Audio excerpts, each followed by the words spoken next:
O Salmo 121 é um cântico que pertence a um grupo de cânticos dos Salmos de Israel, conhecidos como Cântico dos Degraus, ou Cântico de Romagem, ou Cântico da Subida, ou Cântico da Peregrinação. Vou explicar. Jerusalém, onde ficava o templo que Salomão construiu, que foi destruído por Nabucodonosor, depois foi reformado e reconstruído por Zorobabel e seus ajudantes, depois foi reformado e reconstruído uma terceira vez por Herodes. Aí já nos dias de Jesus, aquele templo era todo de pedra. Nos dias de Salomão, ele foi construído com madeiras de lei, com pedras e metais preciosos, muito ouro, muita prata, muito bronze, muita madeira de lei, muito cedro do Líbano, e ele era muito luxuoso. Depois que foi destruído por Nabucodonosor, ele foi reformado com materiais mais simples. Então, nos dias de Zorobabel, no período pós-exílico, o templo foi reformado com material simples, doado pelo rei da Pérsia, para ajudar o povo judeu a reconstruir o seu templo. Aquele material muito simples durou cerca de 400 anos. E aí, então, Herodes, para fazer uma graça com os judeus, você sabe que todo político gosta de dar uma maquiada nas coisas, para fazer uma graça com o povo. Então Herodes, sendo político, sendo o governador daquela região da Judéia, então ele deu uma moral, deu uma, como diz lá na roça, deu uma guaribada lá no templo, e ele fez isso com pedras. Por isso, quando Jesus olha para o templo, ele diz que não ficaria pedra sobre pedra, e que mesmo que aquele templo fosse destruído, e ele seria destruído, mas Jesus o reconstruiria em 3 dias. O pessoal achou que Jesus estava falando do templo de pedra, mas na verdade ele estava falando do seu corpo, acerca da sua ressurreição. Então, como é que funcionava? Não existia templos em vários lugares, só existia templo em Jerusalém. Daí, todos os moradores de Israel, quando queriam cultuar a Deus, quando queriam ir na festa da Páscoa, na festa de Pentecostes, na festa de Tabernáculos, eles então saíam de suas cidades, de suas vilas, de suas localidades, e iam a pé, caminhando, iam para o templo. Então, um grupo de salmos, mais especificamente 15 salmos, que vai do Salmo 120 até o Salmo 134. Esses 15 salmos, talvez aí na sua Bíblia, tenha embaixo de cada título, de cada salmo, um subtítulo: Cântico de Romagem, ou Cântico de Peregrinação, ou Cântico dos Degraus, ou Cântico das Subidas. Por quê? Porque esse povo, quando saía de suas casas para ir ao templo, eles iam cantando esses 15 salmos. São salmos mais curtos, mais fáceis de decorar e de cantar. As melodias eram bem simples, e eles então, para passar o tempo e para ficar uma viagem animada, porque alguns andavam 10, outros andavam 100, e alguns, os lá da Galileia, do extremo norte da Palestina, chegavam a andar 250 quilômetros para ir ao templo, porque o templo ficava lá em Jerusalém, no sul da Palestina. É mais ou menos o tamanho do Espírito Santo. Então, suponhamos que a Palestina seja o Espírito Santo, é como se o templo ficasse em Cachoeiro de Itapemirim, e é lógico que ficaria em Cachoeiro, porque ela é a capital secreta do mundo, né, como eles dizem lá, a maior do sul do estado, né? Então, o templo ficaria em Cachoeiro, que tem muita pedra, que tem muitos montes, né? E quando você vai se aproximando de Cachoeiro, você já vai visualizando os montes, as pedras. E a Galileia seria a região norte, a região de São Mateus. Nazaré, por exemplo, onde Jesus morava, é como se fosse Pedro Canário. É como se fosse lá em cima, montanha, Mucurici. E eles andavam essa distância toda para ir ao templo adorar. Então, eles tinham esses cânticos, esses 15 cânticos. Por isso, esses salmos são chamados de salmos de peregrinação, porque enquanto eles estavam peregrinando, andando a pé para ir para o templo, eles iam cantando esses salmos e repetindo, cantava os 15, cantava de novo, e cantava, e ia cantando e cantando e cantando. Então também pode se chamar os salmos de romagem ou de romaria, né? Porque é a ideia de que um grupo de pessoas, por causa de sua religião, saem de sua cidade a pé e vão até o local de adoração, e isso se chama romagem ou romaria. Então, esses cânticos também podem ser chamados de cânticos de romagem. Mas também podem ser os cânticos da subida. Por quê? Porque Jerusalém ficava em cima do monte. Ali, naquela cordilheira, os montes, na região de Sião. Então, Jerusalém fica em cima de um daqueles montes. Então, de qualquer lugar que você sair, se você sai de Belém, se você sai de Betânia, se você sai de Cafarnaum, se você sai da Galileia, se você sai de Nazaré, se você sai, não importa. Estava beleza, Vinho. Estava top, agora deu um banheirão aí. Então, não importa de onde você saia.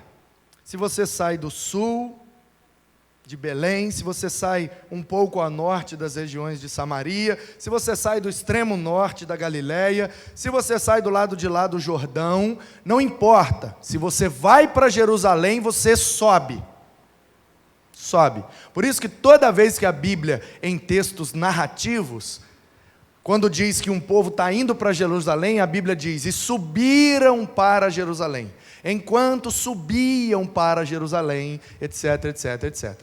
Por quê? Porque não importa se você está vindo do norte para o sul, é subindo. É como ir daqui para Domingos Martins. Domingos Martins fica ao sul de Vila Velha. Mas ninguém fala, eu vou descer para Domingos Martins. A gente fala, vai subir. Por quê? Porque é em cima do morro, em cima de um monte, da montanha. Então, por isso esses cânticos, esses salmos também podem ser chamados salmos da subida, ou cânticos de subida. Porque enquanto a gente sobe para Jerusalém, subindo a serra, nós vamos cantando. Então, o contexto desse salmo, que é anônimo, ou pelo menos até ontem, não se encontrou na teologia e nos estudos das Escrituras, quem foi o autor desse salmo, mas o contexto dele claramente é esse contexto de peregrinação. Então fica muito fácil a gente interpretar o salmo quando nós lemos na perspectiva de um grupo de pessoas peregrinando para o templo. Uns estão andando 10, outros estão andando 100, e alguns estão andando mais de 200 quilômetros para chegar no templo. Esse é o contexto. E aí, nós estamos no mês de aniversário. O nosso aniversário, o final de semana, caiu no final de semana do feriado da Independência. E aí nós estamos fazendo a proposta contrária, porque o Evangelho é uma contracultura. Então, se a nossa cultura diz independência ou morte, como gritou o Dom Pedro, às margens do Ipiranga, nós gritamos o inverso. Às margens do Jordão, um homem gritou, eis o Cordeiro de Deus que tira o pecado do mundo. Dele nós dependemos. Então, para nós, é desse jeito aí, é dependência ou morte. Ou nós dependemos de Deus, ou nós morreremos. Ou nós pereceremos. Ou nós vamos morrer afastados de Deus, o que será uma lástima. Portanto, deixa eu fazer um negócio aqui só para eu não esquecer. Portanto, eu quero ler esse salmo com você agora, nessa perspectiva da dependência. Dependência ou morte. Porque quando esse povo saía de sua casa para ir para o templo adorar, é provável, e muito provável, uma vez que nós estamos lendo um texto que foi escrito e, sobretudo, foi vivido há pelo menos 2.700 anos atrás, esses salmos, que são os de peregrinação, eles têm pelo menos 2.700 anos. Os eruditos dizem que o salmo mais recente desses de peregrinação data por volta de 700 e alguma coisa antes de Cristo. Mas alguns desses salmos são de Davi.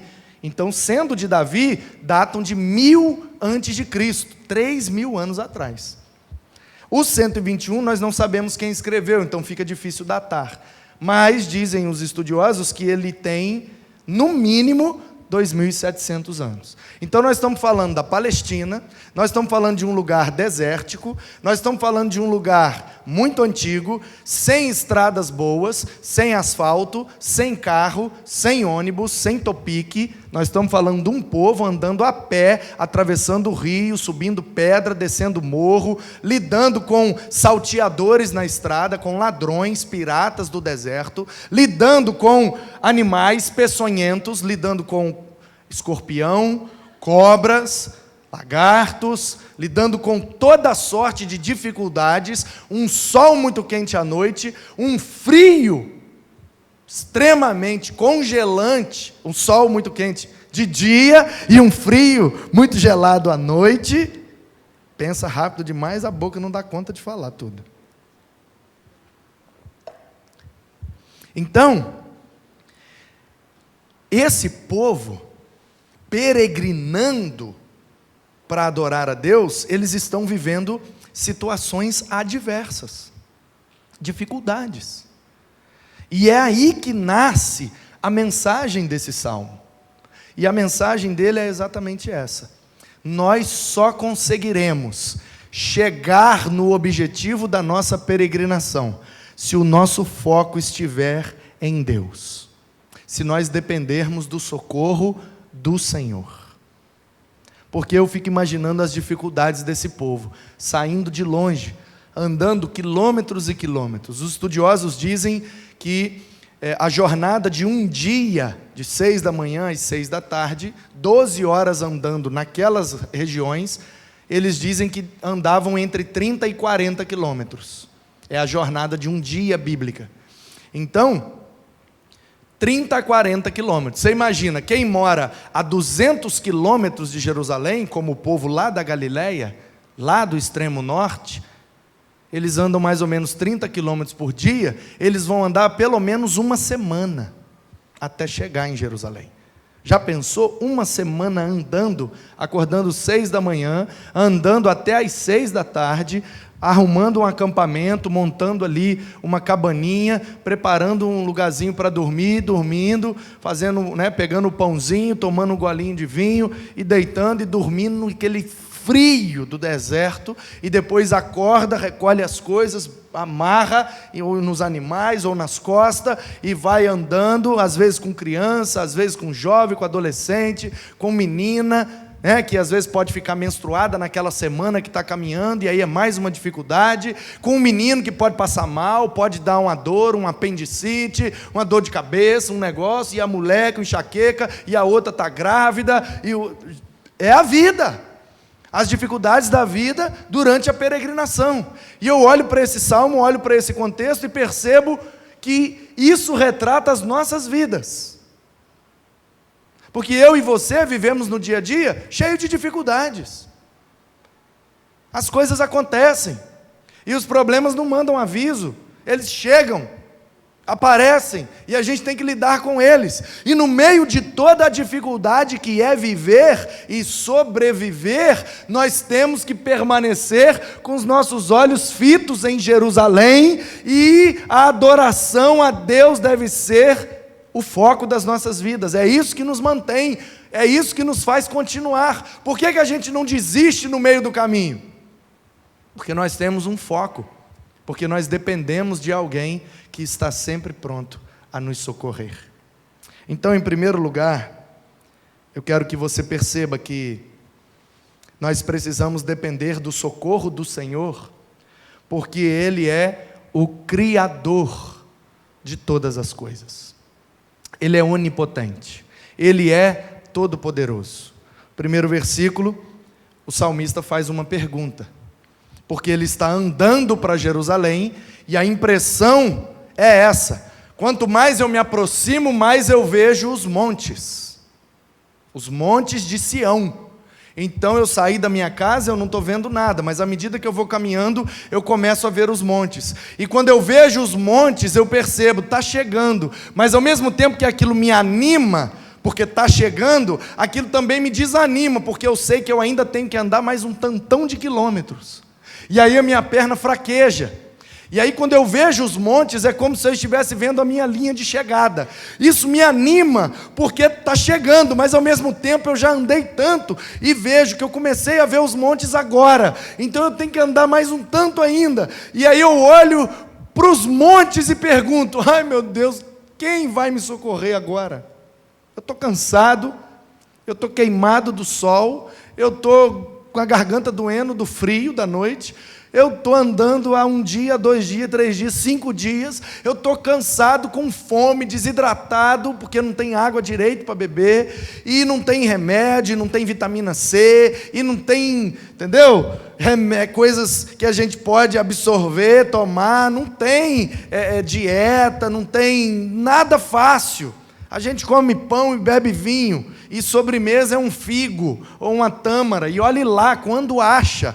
Então a gente já está assim, se alimentando mal, andando o dia inteiro, dormindo mal, cheio de adversidades nessa peregrinação. Quando eu olho aquele monte, eu penso: ai, e agora? Quem poderá me socorrer? E agora? Eu ainda tenho que continuar caminhando. Ai, eu olho para os montes, eu sei que eu estou chegando, mas ao mesmo tempo minha perna, o ácido lático, as cãibras, aquilo começa a queimar dentro de mim, e minhas varizes, meus joanetes, meus calos, meus negócios, aquilo já vai doendo, já vai queimando, e a vontade de deitar ali e dormir, mas eu estou vendo os montes, então significa que já está chegando, eu não posso parar, já está chegando. Ei, meu querido, eu quero te dizer, ainda que você esteja lutando, sofrendo, e pensando: ai, está demorando, chega logo, eu quero te dizer que você precisa depender do socorro do Senhor, porque Ele é todo-poderoso, Criador dos céus e da terra. De onde virá o nosso socorro? O nosso socorro virá do Senhor, porque enquanto os meus olhos estiverem nos montes, eu estou desanimado, porque eu penso e concluo que quando eu terminar a jornada e chegar, eu vou chegar no pé do morro, e o último caminho até o templo ainda é um morro para subir.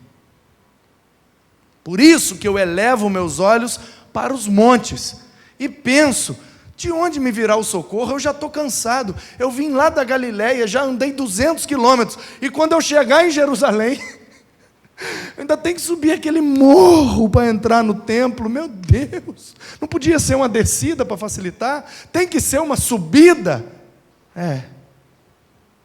Tem que ser uma subida, porque com Deus é assim.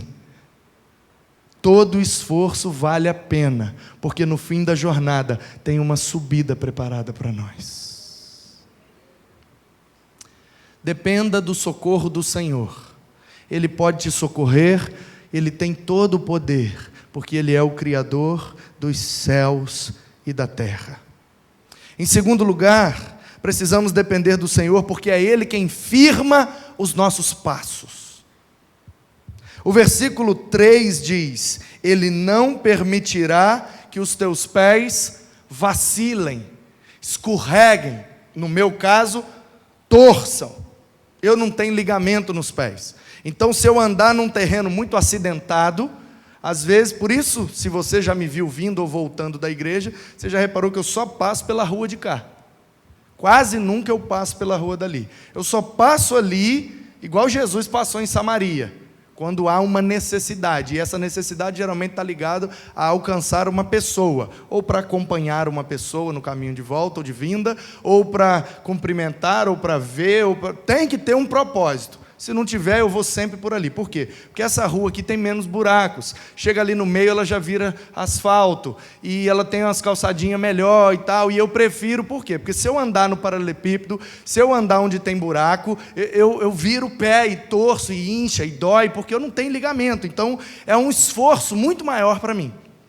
E o que é que o salmista está dizendo? Que é Deus que firma o nosso passo. É Deus que não permite que o nosso pé vacile. Por quê? Porque esse povo, enquanto está peregrinando para chegar em Jerusalém, não tem asfaltinho, não tem calçadinha não, meu querido. É terra, é pedra, é areia. E aí, imagine uma pessoa idosa, uma pessoa com reumatismo, uma pessoa sem ligamento nos pés. Para mim seria um martírio. Ainda bem que eu tenho calçadinha e asfalto. Porque se eu tivesse que andar descalço, ou com uma talinha de couro no pé, uma alpargata daquela, e andar dezenas, ou talvez centenas de quilômetros, no meio da areia, no meio da pedra, no meio do buraco, andando o tempo inteiro preocupado, uma hora eu ia virar o pé, uma hora eu ia ficar desatento, eu ia escorregar, eu ia cair toda hora. E aí o que o salmista está dizendo é, quando nós estamos peregrinando, a gente precisa de alguém do nosso lado.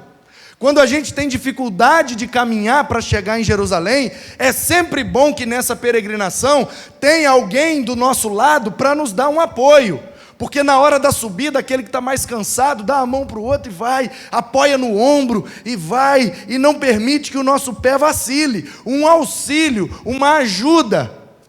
E eu vejo, toda vez eu lembro desse salmo, quando eu estou ali na porta recebendo os irmãos, e eu vejo Dona Nair vindo de lá na rua, ela vem lá debaixo da casinha dela, ela sempre está acompanhada de um neto, de um filho, de alguém da família, e vem sempre alguém do ladinho dela, segurando o bracinho no ritmo dela, e o que é que está fazendo ali?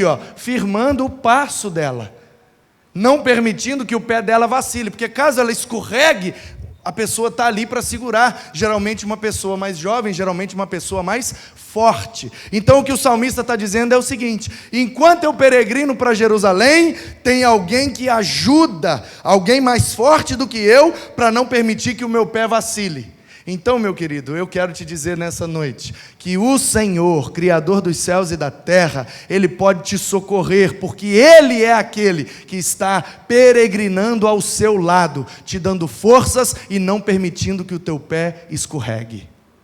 Faça do Senhor o seu socorro, faça do Senhor o seu auxílio, faça do Senhor essa pessoa forte que se coloca ao seu lado e que você é aquele que é fraco e dependente dEle e vai ali no braço do Senhor, seguro, caminhando para não cair, para não escorregar, para não vacilar. Precisamos depender do socorro do Senhor, porque Ele é o Criador, porque Ele é quem firma os nossos passos e Ele não cochila. Ele não tira nem um cochilinho. O versículo 3, parte B, diz: não dormitará aquele que te guarda.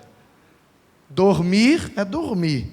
Dormitar é pescar. Sabe a pescada? Você está assim, aí você joga, dá aquela pescada. Isso que é dormitar, é dar um cochilo. É de tão cansado você... Aí, o versículo 4 diz: é certo que ele não dormita, nem dorme o guarda de Israel. O que é que o salmista está dizendo? Quando nós estamos peregrinando, indo para Jerusalém, em alguns momentos, a gente fica muito cansado. Muito cansado. E a jornada às vezes é muito desgastante.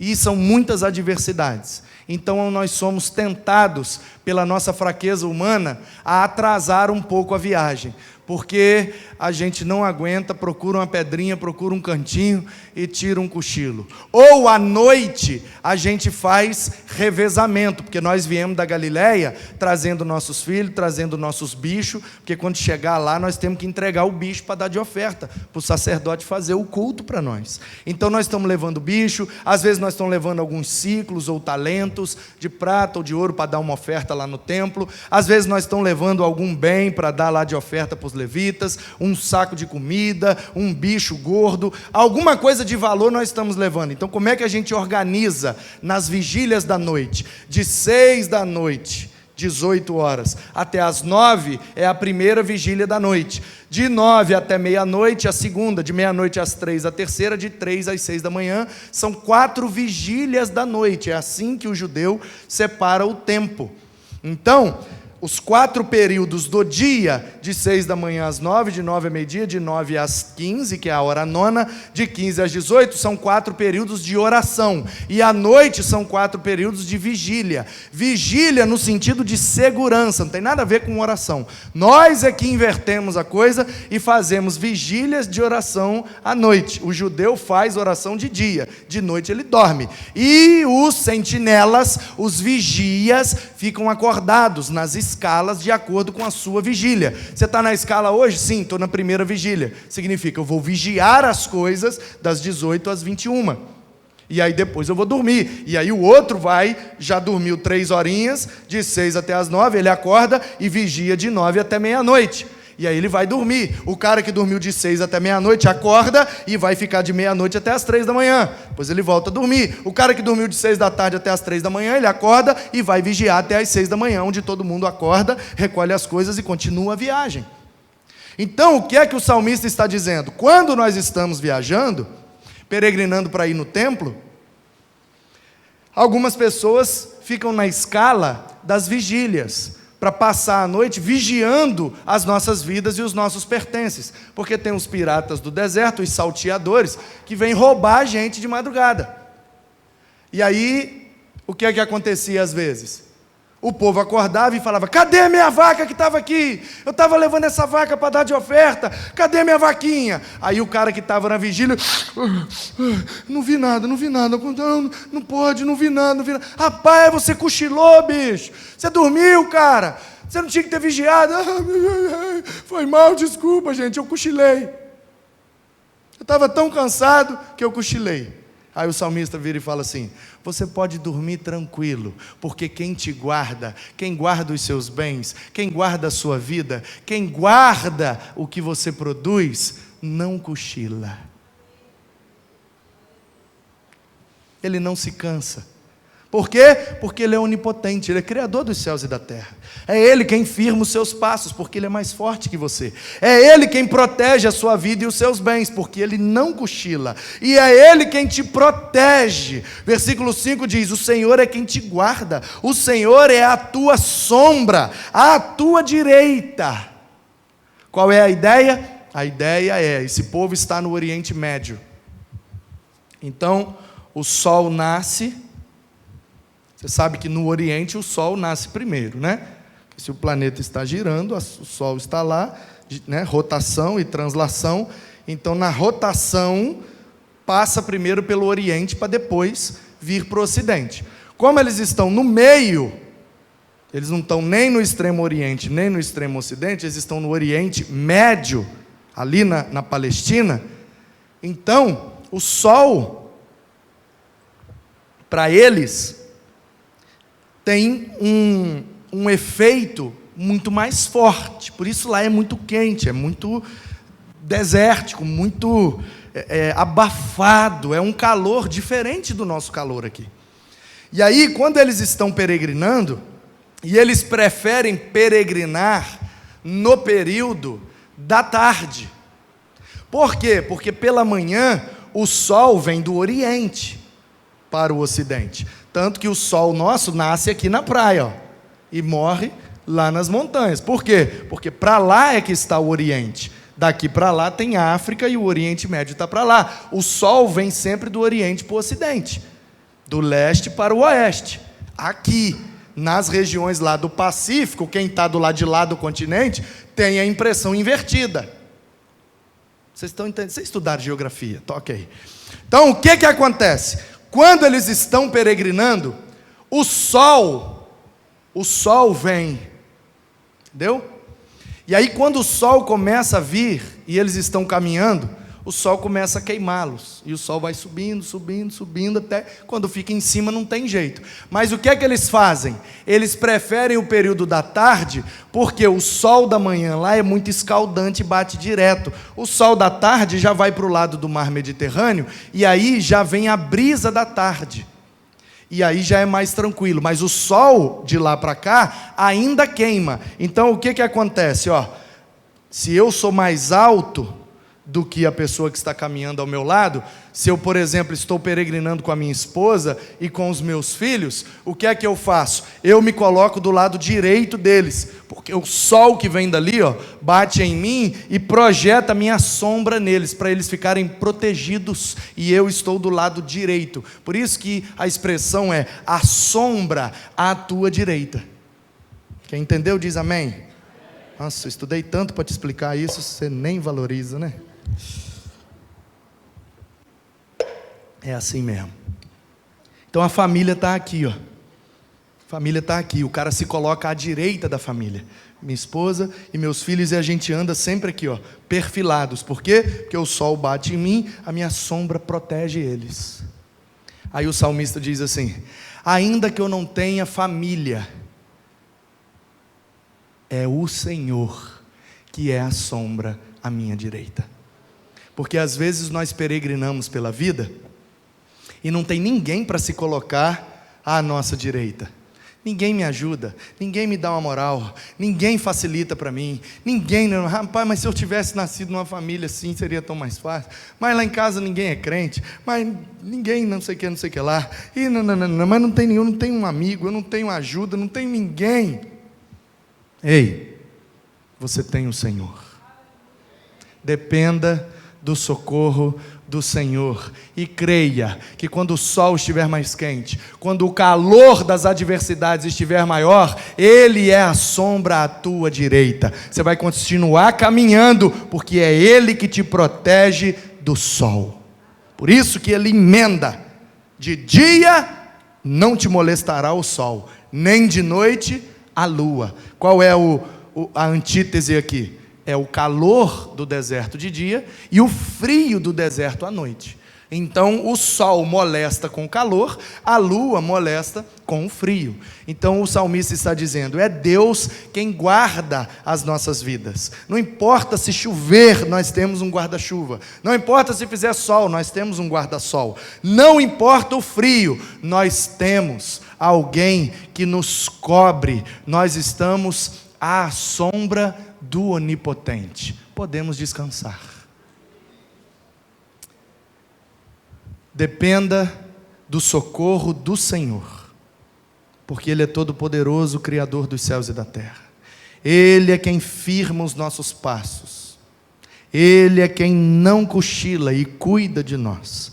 Ele é quem nos protege, Ele é quem nos guarda, e é Ele quem nos dá permissão para entrar e para sair. O último versículo do Salmo diz: o Senhor guardará a tua saída e a tua entrada, desde agora e para sempre. Quando eles chegavam em Jerusalém, vindo da peregrinação, eles tinham que, para entrar no templo, tinham que se identificar. Chegava lá no templo, tinha lá o guarda do templo, geralmente pagos, financiados pelo Império Romano, parceria política, e os guardas do templo ficavam lá. Pode reparar, quem prendeu Jesus, quem bateu nos apóstolos, a turma que arrasta para o sinédrio, que tira, que bota, que leva do templo, são os guardas do templo. E aí, quando eles chegavam lá, os guardas estavam na porta. E não é assim, vai chegando, vai entrando qualquer um de qualquer jeito. Não, assim não. Você tem que chegar, você tem que se identificar. Eu sou fulano de tal, da família tal, do lugar tal, eu sou descendente de judeu, estou vindo aí para a festa da Páscoa, porque eu sou filho do fulano, do ciclano, do beltrano, da tribo de Judá, ou de Benjamim, ou de sei lá o quê. Eu sou samaritano, eu vim da Samaria, e eu quero adorar aí. Por quê? Porque o templo é dividido por pátios. Dependendo do que você falar para o guarda, ele vai direcionar a sua entrada. Ah, você é mulher? Ali é o pátio das mulheres. Ah, você é judeu? Então suba aqueles degraus, ali é o pátio dos homens. Por isso esses cânticos são chamados de cânticos de romagem, ou também cântico dos degraus, porque quando eles chegavam no templo, eles já vinham ensaiando as músicas na viagem, e dizem os historiadores, que tinham 15 degraus para subir para o pátio dos homens. Então eles subiam um degrau, cantavam um salmo. Subia outro degrau, cantava outro salmo. E aí iam subindo e cantando. Por isso é cântico de romagem, ou também dos degraus, ou também da subida. Não tem degraus para subir de um lugar para o outro no templo? É isso. Então, quando eles se apresentavam na porta do templo, se é homem, vai para um lugar, se é judeu, vai para um lugar, se é mulher, vai para outro lugar, se é gentio, vai para outro lugar. Porque tem o pátio dos homens, lá em cima do degrau, antes do Santo dos Santos, e ali era o lugar dos homens. Ali o pau quebra, ali canta, ali aprende Bíblia, ali tem os doutores, ali está o sinédrio, ali estão os levitas, ali é o top dos tops, são os judeus. Do lado de lá, o pátio dos gentios. Aí ali, quem não é judeu, porque todo mundo tinha acesso ao templo, mas fica em pátio separado. E do lado de lá, o pátio das mulheres. E entre os pátios, o lugar de comércio, o lugar de câmbio, de troca. Porque você vinha lá da sua terra para adorar, e você fala, não vou levar uma vaca. Eu quero dar uma vaca de oferta lá para Deus, mas eu não vou levar essa vaca 200 quilômetros. Eu vou vender essa vaca, e o preço que me der aqui, eu vou pegar aqui, sei lá, 50 talentos por uma vaca. Eu chego lá no templo, vou lá no comércio, no câmbio, na casa dos cambistas, que é isso que significa cambista, que faz o câmbio, que faz a troca. Então eu dou os 50 talentos, falo, eu vendi uma vaca lá na minha terra por 50 talentos. Está aqui os 50 talentos, me vê uma vaca aí. Aí eu pego a vaca lá e entro lá, vou para o meu pátio. Se eu sou judeu, para o pátio do judeu, se eu sou gentio, para o pátio gentio, entrego na mão do sacerdote para ele fazer o culto. Entendeu? Então, quando Jesus entrou no templo, você lembra da passagem que ele chicoteou os cambistas e disse que eles estavam fazendo comércio e que a casa do seu pai seria uma casa de oração? É porque o comércio foi ficando grande, e eles saíram do lugar de comércio e invadiram o pátio dos gentios. Porque judeu não valoriza gentio, eles se sentem melhor. E às vezes a gente cai nesse equívoco, nessa esparrela. A gente acha que porque a gente é crente, a gente é melhor do que os ímpios. Às vezes é até pior. Na maioria das vezes. Aí, então, eles tinham um lugar certo para fazer esse câmbio. O câmbio é bênção. Porque você tem que entregar um animal para o sacerdote sacrificar. É assim que faz o culto. Mas às vezes você não cria aquele animal. Você não é um agricultor. Você não é um pecuarista. Então você, por exemplo, você faz sapatos. Ou você faz móveis de madeira, como é o caso do pai de Jesus. Jesus fazia mesa e cadeira, ele é carpinteiro. Ele vai chegar lá com uma mesa, uma cadeira, e dar na mão do sacerdote e falar, sacrifica a mesa aí para mim, que essa é a minha oferta para Deus. Não pode. Então ele pega a mesa dele, lá na Galileia, lá em Nazaré, ele vende a mesa dele, pega lá os denários, os ciclos ou talentos que ele pegou na venda, chega lá nos cambistas e fala, eu tenho aqui o valor de uma mesa, que é o culto, a oferta que eu vim trazer. Isso aqui, o que é que dá para eu pegar de animal aí? Esses talentos aqui dá para você levar uma ovelhinha, ou dar uma pombinha, ou dar uma vaca, ou dar um... Então me dá uma ovelhinha. Ele pega a ovelhinha, entra no templo e vai levar para adorar. Então, os cambistas, esse comércio ali, essa troca para adoração, ela é boa, ela é bênção, ela ajuda as pessoas que vêm de longe. Onde estava o problema que Jesus repreendeu? Porque eles avançaram o comércio para o pátio dos gentios. E aí os gentios não tinham como entrar no templo, porque o lugar deles estava ocupado. E o que é que o salmista está dizendo? Quando nós chegamos no templo, dependendo da hora que a gente chega, do momento do dia que a gente não pode entrar. O guarda fala assim, já lotou o pátio dos homens. Espera aí, no próximo culto vocês entram. E os cultos demoravam 3 horas. de 6 às 9 da manhã, de 9 a meio-dia, de meio-dia às 3 da tarde. 3 da tarde tinha a oração da hora nona, que era uma oração importantíssima, ninguém entra, os sacerdotes ali, a hora nona. Aí só judeu, só os top dos top vai lá e ora. Lembra? Atos capítulo 4, Pedro e João subindo ao templo, a hora nona. É isso que está acontecendo. Então, as pessoas andavam centenas de quilômetros e corriam o risco, dependendo do dia da semana que chegasse e da hora do dia que chegasse, de ainda ficar plantado na porta do templo, esperando liberar para entrar. Quem entendeu, diz amém. Aí o salmista está dizendo assim: quando nós dependemos do Senhor, a gente não precisa ficar em fila nenhuma esperando para entrar. Porque quando nós dependemos dEle, nós temos livre acesso a Ele. E de onde eu estiver, eu estou na fila do banco aqui, eu já agarrei na oração aqui: Senhor, que fez os céus e a terra, o meu socorro vem do Senhor. E o Senhor não permitirá que o meu pé vacile. Eu estou aqui, eu vou pagar esse boleto. Eu não sei como é que eu vou dar conta de resolver esse negócio na minha vida, mas eu creio que o Senhor não cochila, o Senhor é quem me guarda. É certo que o Senhor não dorme. O Senhor é o guarda de Israel. Eu sou teu povo, o Senhor é o meu guarda. O Senhor é quem me guarda. O Senhor é a sombra do meu lado direito. Essas dívidas, esses problemas estão queimando meus neurônios, mas o Senhor é quem protege meus neurônios do calor, porque o Senhor é a sombra que me refresca. De dia o sol não me queima, de noite o frio não me arde, porque o Senhor é quem me guarda de todo mal. O Senhor é quem permite a minha entrada e a minha saída. Se eu estou aqui vivendo essa condição na minha vida hoje, eu não entrei sem a permissão do Senhor, porque eu dependo do Senhor. Então, se eu estou vivendo isso, eu vou viver na dependência do Senhor, porque o Senhor é quem guarda a minha entrada. E certamente, se eu entrei, eu vou sair, porque o Senhor não guarda só a minha entrada, o Senhor também guarda a minha saída. Você entrou nessa vida pela vontade de Deus. Quando sua mãe engravidou de você, independente da circunstância. Se você teve pai, não teve pai, se teve mãe, não teve mãe, se sua mãe foi boa, se não foi boa, não importa, não importa. Você foi concebido pela vontade de Deus, porque Ele é o Criador. Ele quem te criou. Você não foi um acidente, você não foi um acaso, você não é uma desculpa, você não é um erro, um equívoco, você é alguém, imagem e semelhança de Deus, que está vivo e está aqui, porque o Senhor permitiu a sua entrada. E eu só estou aqui nessa noite, pregando essa mensagem, para que o Senhor também permita a sua saída. E todos nós que estamos aqui, um dia vamos ter uma saída dessa vida. E aí, meu querido? É o Senhor quem tem guardado a sua entrada? Você tem vivido a sua vida dependendo do socorro do Senhor?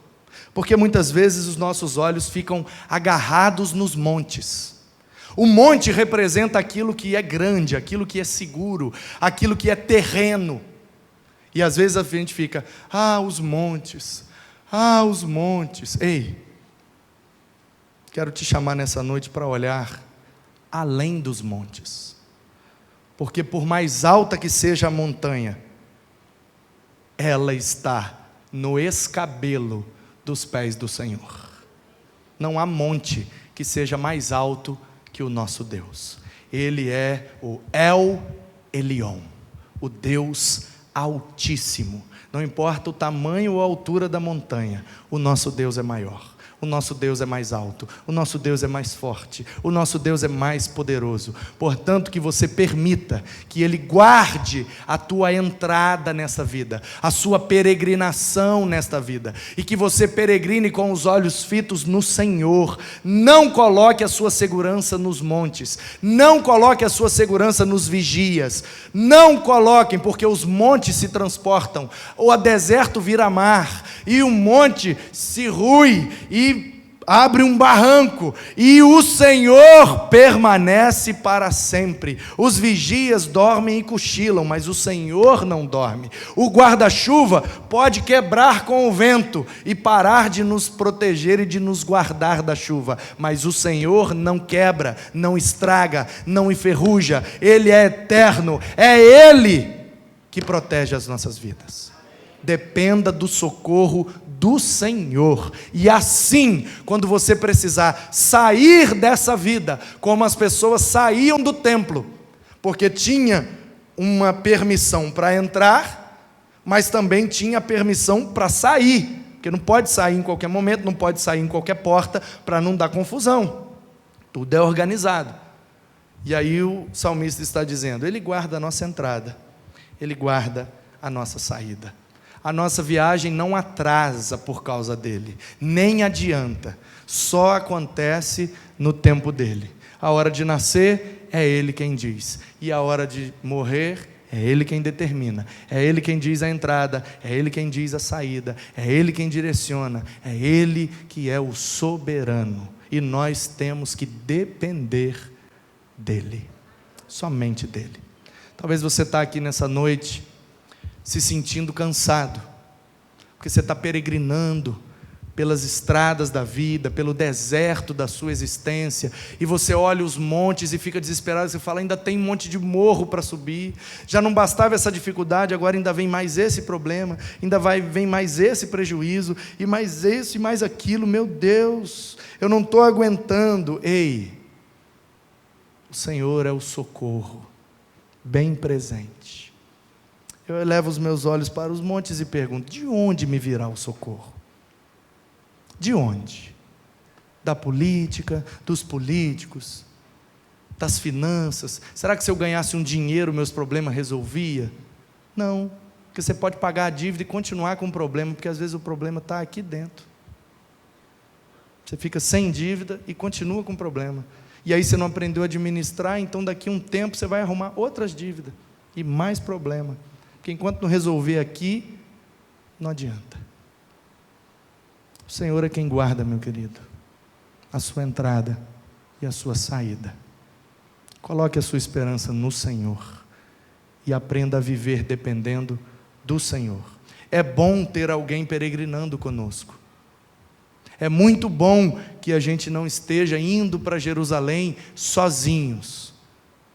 Mas o nosso socorro, geralmente, só vem do Senhor. Quanto as suas expectativas estiverem nos seres humanos, quanto você estiver com o olho no monte, você vai viver decepcionado. Mas quando você aprender a ver além do monte, acima do monte, porque no ano que morreu o rei Uzias, Isaías olhou para cima.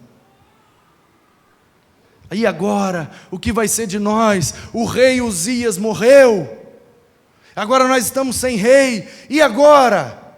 Aí a Bíblia diz que o Isaías olhou para cima e viu o Senhor assentado num alto e sublime trono, e as suas vestes eram longas, majestosas, desciam e enchiam todo o templo. E ele viu que em volta do Senhor voavam serafins, com 6 asas. Com 2 cobriam o rosto, com 2 cobriam os pés, com 2 voavam e diziam uns para os outros: Santo, Santo, Santo é o Senhor dos exércitos. Às vezes algumas coisas têm que morrer para a gente poder ver quem realmente está sentado no trono. Enquanto a nossa esperança estiver no monte, a gente sofre. Enquanto a nossa esperança estiver no trono dos homens, a gente sofre. A gente precisa aprender a olhar além dos montes, além dos tronos, e ver que no alto lugar, Ele continua assentado no seu trono, controlando, governando e sustentando todas as coisas.